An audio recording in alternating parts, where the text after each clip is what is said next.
HSC higher math মানসিক ক্লাসে সকলকে স্বাগত। কেমন আছো সবাই? আশা করি সবাই সবার জায়গা থেকে অনেক ভালো আছো। আমিও ভালো আছি, তোমাদের ভালোবাসায়, তোমাদের দোয়ায়, তোমাদের আশীর্বাদে মোটামুটি ভালো আছি ভাইয়া। তো আজকের ক্লাসটা হচ্ছে তোমাদের এসএসসি নিয়ে। কোন ক্লাস? এসএসসি নিয়ে। যারা বর্তমানে এসএসসি 26 চলে গেছে, এসএসসি 27 ব্যাচ যারা আসছো বা এসএসসি 28 যেটাই বলি না কেন, তোমাদের যারা সায়েন্স আছে তাদের জন্য একটা সাবজেক্ট হচ্ছে হায়ার ম্যাথ, যারা অলওয়েজ অপশনাল নিয়ে থাকে। অনেকে মেন্স থাকে, অনেক অপশনাল সাবজেক্ট। সো অপশনাল যেহেতু এটা অনেকে পড়ে না, যদিও এসএসসি হায়ার ম্যাথ অনেক সহজ, অনেক বেশি সহজ। আমার হায়ার ম্যাথে মার্ক ছিল বোর্ড পরীক্ষা 98, কিন্তু 98 ছিল সবকিছু মিলিয়ে। তোমার সিকিউতে 50 আর এমসিকিউতে হচ্ছে 23টা হয়েছিল, বুঝতে পারছো? সো হায়ার ম্যাথ সহজ, বাট তার থেকে বেশি সহজ হচ্ছে সম্ভাবনা চ্যাপ্টারটা। তোমাদের হায়ার ম্যাথ বইয়ের অধ্যায় 14 সম্ভাবনা, এই চ্যাপ্টারটা কিন্তু অনেক ইজি একটা চ্যাপ্টার, এবং অলওয়েজ যারা হচ্ছে শুধু পাস করা চিন্তা থাকি তারা কিন্তু এই চ্যাপ্টারটা সিলেক্ট করে এই চ্যাপ্টারটা আমরা পাস করবো। কিন্তু হয় কি, এমনকি যারা হচ্ছে A+ পড়ার চিন্তা থাকে তারা এই চ্যাপ্টারটা টার্গেট করবে। এই চ্যাপ্টারটা অনেক বেশি সহজ, এই চ্যাপ্টার কোশ্চেন ঘোরানোর কিন্তু সিস্টেম নাই। বাট অনেক হয় কি, যেহেতু সহজ আমরা প্র্যাকটিস করি না, পরীক্ষা আগের দিন যে দেখি সেটা তো সিকিউ 10-10 এর থেকে 10-10 পাই না, দেখা গেছে কোনো মিস্টেক থাকে আমাদের। সো বাট আমি তোমাদের আজকের ক্লাসে চেষ্টা করবো কি, পুরো এই সম্ভাবনা জাস্ট 2 থেকে 3টে এক্সাম্পলের মাধ্যমে, জাস্ট 3টে এক্সাম্পলের মাধ্যমে ফুল অধ্যায়টা শেষ করে দিব। ওই ঘুরে ফিরে ওই 3টে এক্সাম্পল থেকে অলওয়েজ কোশ্চেন আসবে। আর কোশ্চেন যদি ওই 3টে এক্সাম্পল থেকে নাও আসে তাও তুমি অ্যান্সার করতে পারবা। সো যদি কেউ যদি সম্ভাবনা চ্যাপ্টার আগে কখনো নাও করে থাকো বা রিভিশন দিতে আসছো, জাস্ট তুমি আমাকে 20 থেকে 30টা মিনিট সময় দাও, তোমাকে ফুল সম্ভাবনা চ্যাপ্টার শেষ করে দিব, মানে ফুল 10টা মার্ক তোমাকে কনফার্ম দিয়ে দেবো পরীক্ষা। কারণ সম্ভাবনা থেকে প্রতি বছর কোশ্চেন আসবেই, প্রতি পরীক্ষায় কোশ্চেন আসবেই। চলো শুরু করে চলো ভাইয়া। সম্ভাবনা মানে কি বলতো? সম্ভাবনা মানে কি, ধরো হচ্ছে যেমন কালকে রাত্রে হচ্ছে তোমার, এখন ফিফা ওয়ার্ল্ড কাপ চলতেছে না, কালকে রাত্রে ব্রাজিল ও নরওয়ের ম্যাচ গেছে। সো ব্রাজিল তো হেরে গেছে 3-1 বলে খেলা হয়েছে, 2-1 বলে খেলা হয়েছে। যাই হোক, নরওয়ে জিতছে। এখন ম্যাচের আগে ব্রাজিল এবং নরওয়ে ম্যাচের আগে ধরো তোমার কোনো ফ্রেন্ড তোমাকে আস্ক করছে যে আজকের ম্যাচে ব্রাজিলের জেতার সম্ভাবনা কত, তুমি বললা আজকে 90% কনফার্ম যে ব্রাজিল জিতবে, 90% কনফার্ম ব্রাজিল জিতবে। সো এটা হচ্ছে সম্ভাবনা। ধরো তোমার কাছে হচ্ছে ধরো যে এরকম এটা হচ্ছে কথা, ধরো একটা ম্যাচ হয়েছে না, ম্যাচে আসলে কোন টিম জিতবে, মানে ফলাফল আসার সম্ভাবনা কি, ওটা হচ্ছে সম্ভাবনা আসলে। এরপর ধরো তোমার হচ্ছে একটা কিছু পরীক্ষা করতে, তুমি পরীক্ষা দিতেছো, যে তুমি মানে তোমার যারা হচ্ছে এসএসসি 27 যারা আছে তারা কিন্তু এখন টিচার্স পরীক্ষা দিচ্ছে না। সো তোমার কোনো ফ্রেন্ড তোমার এক্সাম শেষে বললো তো আজকে পরীক্ষায় 90 আপ বা 80 আপ পাওয়ার সম্ভাবনা কতটুকু, তুমি বললা আমি 90% কনফার্ম যে আমি 90 আপ পাবো। এই যে 90% না, এটা হচ্ছে সম্ভাবনা। এটা কি? এটা সম্ভাবনা। অর্থাৎ একটা পরীক্ষায় ওই ফলাফলটা আসার পার্সেন্টেজ কতটুকু, সম্ভাবনা কতটুকু, ওটা সম্ভাবনা। তোমাকে কোনো একটা পরীক্ষা করতে দিবে, ওই পরীক্ষায় বলবে এই ফলাফলটা আসার সম্ভাবনা কত, ওটা বের করতে হবে, বুঝছো? জাস্ট সম্ভাবনা বের করতে হলে জাস্ট 3টা সিকোয়েন্স মাথায় রাখবা। সম্ভাবনা অ্যান্সার করতে হলে অলওয়েজ এই সিকোয়েন্সটা মাথায় রাখতে হবে। ফার্স্টে প্রবাবিলিটি টি,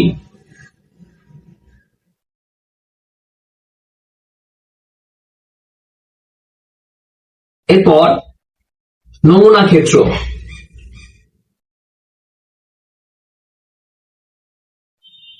এরপর নমুনা বিন্দু, অনুকূল ফলাফল,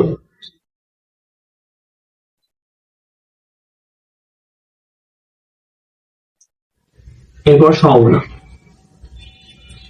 তুমি জাস্ট এই 4টা ট্রিক্স, এই 4টা স্টেপ মাথায় রাখবে। 4টা স্টেপ তুমি তোমার যে কোনো সম্ভাবনা তুমি 4টে স্টেপ অনুযায়ী করবা। তোমার যদি 3-3 থাকে, 4-4, ম্যাথে তো 3-3 নাই, আসলে 4-4 তুমি পেয়ে যাবা। ঘতে আসো 4-4 পেয়ে যাবা। এখন কথা হচ্ছে কি ভাইয়া, এগুলো কিভাবে করবো? চলো শুরু করি, দেখি কিভাবে করতে হয়। আমি বলছিলাম 3টে এক্সাম্পল দিব। তোমার সম্ভাবনার ক্ষেত্রে সবচেয়ে বেশি হয় কি, বলবে কি 2টা ছক্কা একসাথে নিক্ষেপ করলে এই ফলাফল আসার সম্ভাবনা কত। ধরো তোমার 2-2 বা 3 আসার সম্ভাবনা কত, বা বলবে কি একটা মুদ্রায় বইতে ছক্কা নিক্ষেপ করলে এই সম্ভাবনা আসার সম্ভাবনা কত, বা বলবে কি দুইটা ছক্কা বা 2টা মুদ্রা একসাথে নিক্ষেপ করলে এই ফলাফল সম্ভাবনা কত। আচ্ছা, আমরা দেখবো একটা মুদ্রা নিক্ষেপ করলে। ফার্স্টের কোশ্চেন হচ্ছে একটা মুদ্রা নিক্ষেপ করলে, আমি ছোট থেকে শুরু করি, এইচ আসার সম্ভাবনা কত?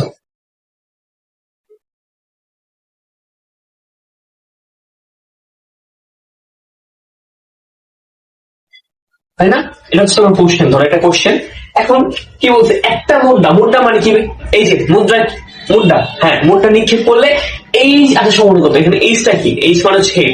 আমরা কিন্তু জানি না ভাই, একটা মুদ্রা যখন নিক্ষেপ করে, ম্যাচে যখন টস হয় না, মুদ্রা কয়েন দিয়ে করানো, কয়েনে কি আসে, একটা হেড থাকে একটা টেল থাকে, একটা হেড এবং টেল। সো একটা মুদ্রাতে একবার নিক্ষেপ করো, হয়তো হেড আসবে নয়তো টেল আসবে। সো ওটাই বলছে ওই মুদ্রা দেখে হেড আসার সম্ভাবনা কতটুকু।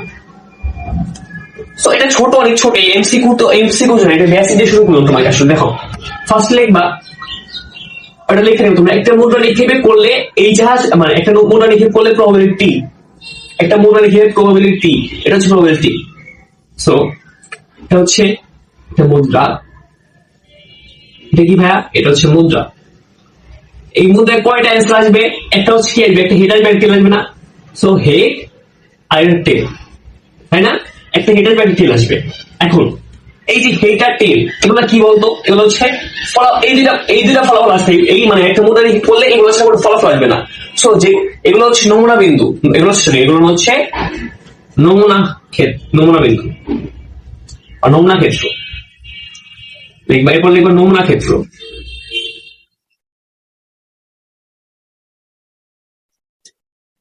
কি আসবে? হেড এবং টেল আসবে। হ্যাঁ, এখন এই নমুনা ক্ষেত্রকে আমরা থার্ড ব্র্যাকেট দিয়ে, সরি সেকেন্ড ব্র্যাকেট দিয়ে আটকে দিবে। হ্যাঁ, এখন কি বলছে, নিক্ষেপ করলে হেড আসার সম্ভাবনা কত? হেড আসার। সো এই যে হেড আসার সম্ভাবনা কত, লিখবা অনুকূল ফলাফল, অনুকূল ফলাফল আসার নমুনা ক্ষেত্র।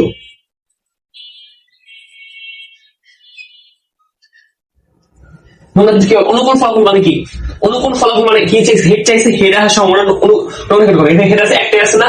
সো হেডটা লেখো একটা। যদি তোমার দুইটা হেড থাকে, তুমি দুইটা হেড লিখতা, মানে এক কথা নমুনা ক্ষেত্রে যতগুলো ফলাফল আসতে পারে সব ফলাফল লিখবা, আর অনুকূল ফলাফল যেগুলো তোমরা চাইছে জাস্ট ওগুলো লিখবা, এবং এরপরে সমান বের করো সম্ভাবনা। এখানে কয়টা আছে? এখানে আছে দুইটা না? হেড এবং টেল দুইটা আছে, এখানে হচ্ছে একটা। সো নিচে হবে হচ্ছে নমুনা ক্ষেত্র, নমুনা ক্ষেত্রে যতগুলো ফলাফল, মোট ফলাফল, নিচে হবে হচ্ছে মোট ফলাফল, উপরে হচ্ছে অনুকূল ফলাফল হার নমুনা ক্ষেত্র, অনুকূল ফলাফল হার পরিমাণ। সো মোট ফলাফল কত ভাইয়া? মোট ফলাফল হচ্ছে 4, মোট ফলাফল 2 না? হেড আসবে বলছে, নিক্ষেপ করলে হেড আসার সম্ভাবনা কত? হেড আসতে এখানে একটাই আসছে না? সো এক লেখো, আর দুই কেন লেখলা? ফলাফল হবে মোট দুইটা, হেড এবং টেল। সো এটাই হচ্ছে অ্যান্সার, এটা হচ্ছে অ্যান্সার।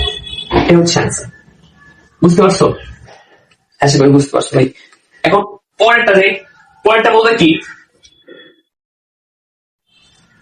আরেকটা কলাম ক্ষেত্র তোমার হচ্ছে একটি মুদ্রা নিক্ষেপ করলে, এখানে লিখলাম দুইটি, লিখলাম একত্রে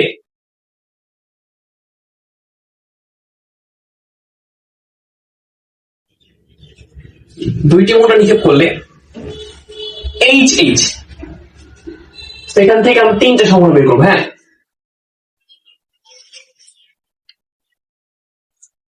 করলে কমপক্ষে একটি এইচ এবং এইচ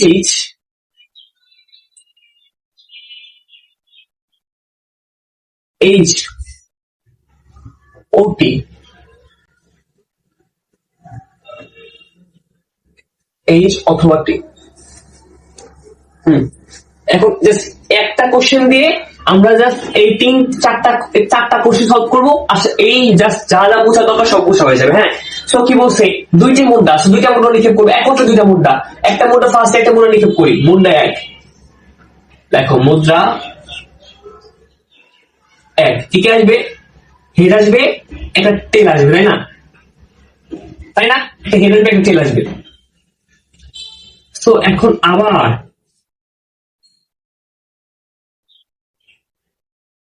এখানে লিখবে, এখানে আচ্ছা এখানে দ্বিতীয় মুদ্রা কি আসবে, এটা আসবে হেড, একটা আসবে টেল, তাই না? আবার দ্বিতীয় মুদ্রা থেকে আসবে, একবার আসবে হেড, একবার আসবে টেল, সেটা আসবে হেড টেল, আবার কি আসবে হেড টেল। সো দিন শেষে আরো দুবার লিখে পড়ছে না? সো সিস্টেমটাই হবে যে মুদ্রা একবার লিখে করবো, মুদ্রা এককে হেড আসছে, হেডকে আবার দুইবার নিক্ষেপ, মানে হেডকে আবার নিক্ষেপ করতে হবে, টেলকে আবার নিক্ষেপ করতে হবে। সো কথা হচ্ছে এই যে এখানে নমুনা বিন্দু কি হবে, এই যে হেড হেড, তাহলে হেড হেড, এই যে এই লাইন থেকে আসলে এটা হেড, এই যে হেড, আবার এই লাইনে আসছে না টেল, তাহলে হেড টেল হবে। আবার দেখো টেল হেড কি হবে, টেল হেড, এই যে টেল, এই লাইন থেকে আসছে না টেল, এই পাশে হেড, আবার টেল টেল টেল টেল। হ্যাঁ, এখন নমুনা ক্ষেত্র লিখে আমরা, নমুনা ক্ষেত্রে কি হবে, যতগুলো ফলাফল হবে সবগুলো নমুনা ক্ষেত্র। নমুনা ক্ষেত্র এইচএস এইচটি টিএইচ টিটি, হ্যাঁ নমুনা ক্ষেত্র। এখন নমুনা বিন্দু, এখন অনুকূল ফলাফল আসছে নমুনা বিন্দু, হ্যাঁ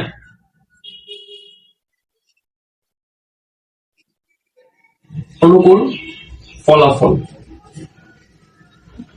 নমুনা ক্ষেত্র তোমরা লেখা। হ্যাঁ এখন দেখি, আমি যদি আগে এটামেট করি কমপক্ষে একটি হেড, তাহলে ফার্স্টের কোশ্চেন দেখায় কমপক্ষে একটি হেড, কমপক্ষে একটি মানে কি, মানে তুমি যেটাই নাও একটা হেড থাকতে হবে, একটা হেড থাকতে হবে। এখানে দেখো এটার মধ্যে একটা হেড আছে, এটার মধ্যে একটা হেড আছে, এটার মধ্যে একটা হেড আছে, এটার মধ্যে হেড আছে, হেড নিব আমরা, তাহলে হেড হেড হেড টেল টেল হেড। সেটা সম্ভাবনা কি হবে, এটা যদি সম্ভাবনা বের করি সম্ভাবনা কি হবে বলতো, মোট ফলাফল কয়টি, কয়টি 1 2 3 4টি, অনুকূল ফলাফল সম্ভাবনা, অনুকূল ফলাফল কয়টি 3টি, তাহলে সম্ভাবনা হচ্ছে 3/4, সম্ভাবনা হচ্ছে 3/4, সম্ভাবনা হচ্ছে 3/4। হ্যাঁ এটা শেষ আমাদের। এখন পরেরটা নেই তো,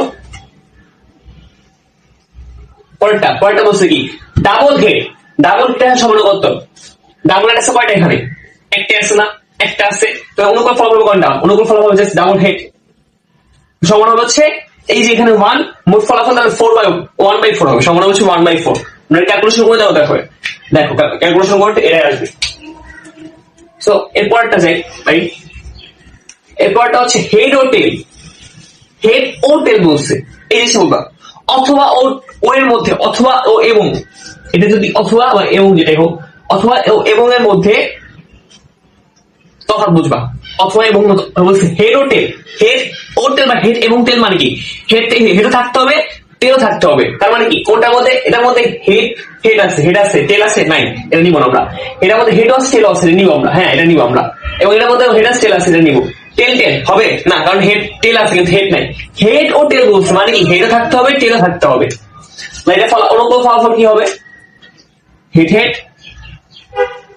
টেল টেল, তাহলে 2, তাহলে সমান হচ্ছে 2/4, সমান হচ্ছে 2/4। এখন পরেরটা যাই, পরেরটা বলছে কি হেড অথবা তেল, হেড অথবা তেল, অথবা মানে কি হয় এটা নয় এটা, হয় এটা হেড অথবা তেল বলছে, মানে হেড থাকলে হবে বা তেল থাকলে হবে, দুটো থাকলে সমস্যা নাই। এটা দেখো এটা হেড আছে, এটা বলার মানে হেড অথবা তেল, হেড আছে তো তেল নাই, যাই হোক হেড অথবা বলছে মানে যেগুলো একটা আছে, এটার মধ্যে হেড তেল দুইটা আছে, নিতে পারবো, তেল বা হেড আছে দুইটাই আছে, তেল টেল একটা তেল আছে, নিতে পারবো না, সমস্যা নেই। তো এটা সমান হচ্ছে 4/4 1, এটা হচ্ছে জাস্ট এগুলো করো। এরপর হচ্ছে তোমার ছক্কা নিক্ষেপ, বুঝছো? হ্যাঁ ছক্কা নিক্ষেপ হচ্ছে, ছক্কা নিক্ষেপ জাস্ট 1 থেকে 6টা ফলাফল আসবে, সবগুলো একসাথে নিক্ষেপ করবে, এরপর হয়ে যাবে। জাস্ট এই রুলসে সবগুলা করো, তোমার শেষ, সম্ভাবনা শেষ, সম্ভাবনা ফুললি শেষ ভাইয়া। এই রুলসে সবগুলো করো, সম্ভাবনা ফুললি শেষ। জাস্ট এখন জাস্ট পরীক্ষা আগে গাইডটা খুলবা, 2-3টা প্র্যাকটিস করবা, দেখবা সম্ভাবনা শেষ হয়ে গেছে, সম্ভাবনা 10 কনফার্ম। আমি জাস্ট বেসিকটা তোমার রুট লেভেল পর্যন্ত নিয়ে গেছি, এখন জাস্ট তুমি প্র্যাকটিস করবে সেটা, তুমি জাস্ট তুমি বলি কোনগুলো প্র্যাকটিস করবে বলবা। আচ্ছা আরেকটা জিনিস শিখেছি তোমাকে, ধরো একটা বলে, ধরো একটা হচ্ছে 10টি লাল বল আছে, 20টি সাদা বল আছে, হ্যাঁ এখন বলবে কি কোশ্চেন বলবে, এটা অনেক সময় আসে যে বলটি সাদা না হওয়ার সম্ভাবনা কত, বলটি সাদা বা লাল, বলটি সাদা না হওয়ার সম্ভাবনা, তাহলে কি করতে হবে, আগে তোমরা সাদা হওয়ার সম্ভাবনা বের করবা, আগে সাদা হওয়ার সম্ভাবনা বের করবা, এরপর তার থেকে 1 মাইনাস করবো, সম্ভাবনা সাদা হওয়ার সম্ভাবনা বের করি, সাদা হওয়ার সম্ভাবনা কত হয় ভাই, নিচে হচ্ছে মোট কয়টা বল আছে, 20 যোগ 10 30 না 30, হ্যাঁ। আর বল সাদা হওয়ার সম্ভাবনা, সাদা বল মানে 20টি, সেটা হচ্ছে সাদা হওয়ার সম্ভাবনা, হ্যাঁ। এখন সাদা না হওয়ার সম্ভাবনা, সাদা না হওয়ার সম্ভাবনা কি হবে, এই যে 1 মাইনাস এই সাদা হওয়ার সম্ভাবনা বের করবা, এরপর লসাগু নিবা, লসাগু নিয়ে বিয়োগ করে দিবা, 30 মাইনাস 20 10/30, ক্যালকুলেশন করে মানটা বসাই দিবা, বুঝছো, কাটাকাটি করে মানটা বসাই দিবা, এটা হচ্ছে 1/3, এটা হচ্ছে 2/3, তো বুঝছো, এগুলো বুঝো, এগুলো হয়ে যাবে। তোমার পরীক্ষা আসবে, আমি বলে তোমার পরীক্ষা আসবে কি, পরীক্ষা আসবে কি, দুইটা ছক্কা একটে নিক্ষেপ করলে কি ফলাফল আসবে, বা একটি ছক্কা একটি মুদ্রা নিক্ষেপ করলে কি ফলাফল আসবে, বাবা বলটি সাদা হবে কিনা, বা বলটি সাদা হওয়ার সম্ভাবনা, বলটি সাদা না হওয়ার সম্ভাবনা, এগুলো আসবে, এগুলো ছাড়া অন্য কিছু আসবে না। এগুলো জাস্ট প্র্যাকটিস করে একবার দেখা যায়, একবার করলে হয়ে যাবে, আর বেশি বারবার করতে হবে না, just practice makes man perfect. আর অবশ্যই চ্যানেলটা সাবস্ক্রাইব করে দিবা যারা নতুন আসো, এবং দেখো তোমার জন্য কষ্ট করতেছি তো, জাস্ট তোমাদের জন্যই তো। এখন বাজে রাত হচ্ছে 1টা, আমি হচ্ছে তোমার ক্লাস করতেছি, আমার ঘুম নাই চোখে, আসলে তো ঘুমাইতে 3টে বাজে, তোমাদের জন্য না ঘুমায় কষ্ট করতেছি। জাস্ট ফ্রেন্ডদের কাছে একটু শেয়ার দিয়ে দিবা, কমেন্ট করবে, একটা কমেন্ট জানাবো তোমার মতামত, তোমার কেমন লাগছে ক্লাসটা, পরবর্তী কোন টপিক ক্লাস লাগবে আসলে, আর একটু ফ্রেন্ডের মাঝে শেয়ার করে দিও, বুঝছো। টাটা, দেখা হবে পরবর্তী নতুন কোনো ভিডিও নিয়ে।